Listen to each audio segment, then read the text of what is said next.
They tied me up, put a gun to my head. 52 hostages, 444 days. America's first battle with militant Islam. Good morning. Today is Monday. It is the 29th of April, coming close to May Day. On Monday, tremendous tornadoes around the country. I hope those who suffered damage can find ease quickly. Hope loss of life is at a minimum.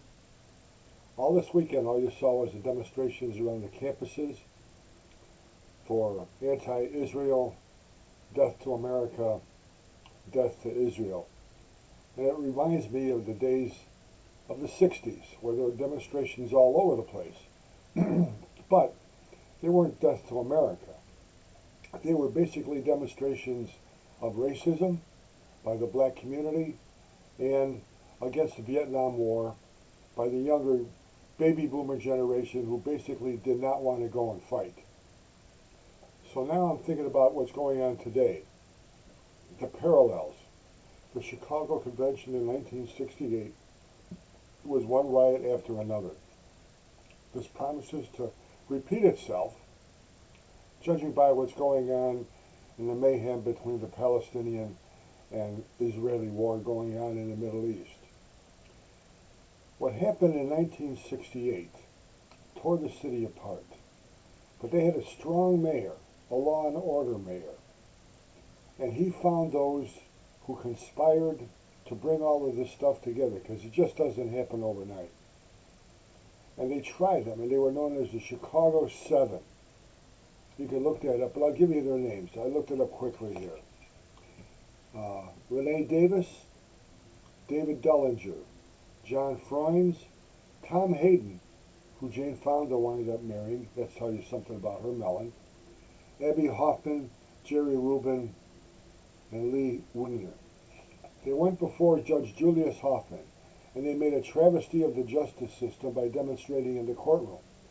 But what happened was the Department of Justice brought them and charged them with crossing state lines to form a conspiracy. That is exactly what's going on here. But what's happening is now we find out that these people are getting paid. You see all these tents, same place they came from, they're getting paid. Who are they getting paid by? George Soros, the Rockefeller Brothers Foundation. There is a Wall Street Lee Felicia or something. They're paying these people. What has to happen is the Department of Justice, even though it's weaponized against Trump, has to forget about Donald Trump for a second and arrest these people and put them on trial to get the money trail back to the Soros and Rockefellers and whoever, and begin the process of hurting them the worst way possible, removing their tax-exempt status of the funds that they're using to pay these terrorists.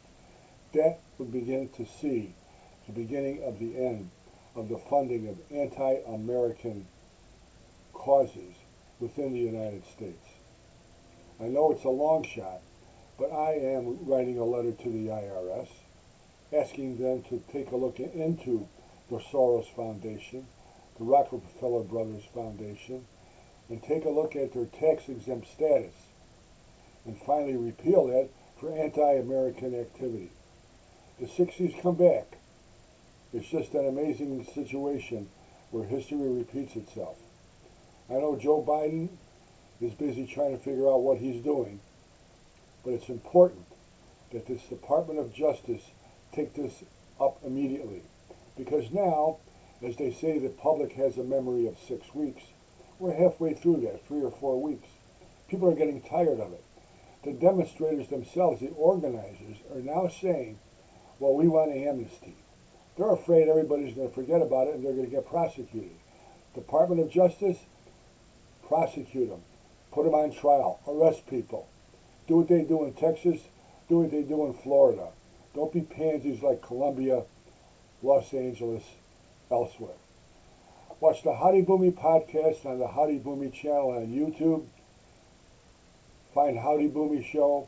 It'll show up someplace. It's the Baby Boomer set. HowdyBoomy.com. Great gifts for the Baby Boomer generation. I'll see you tomorrow. The Howdy Boomy Show. Truth, justice, the American way.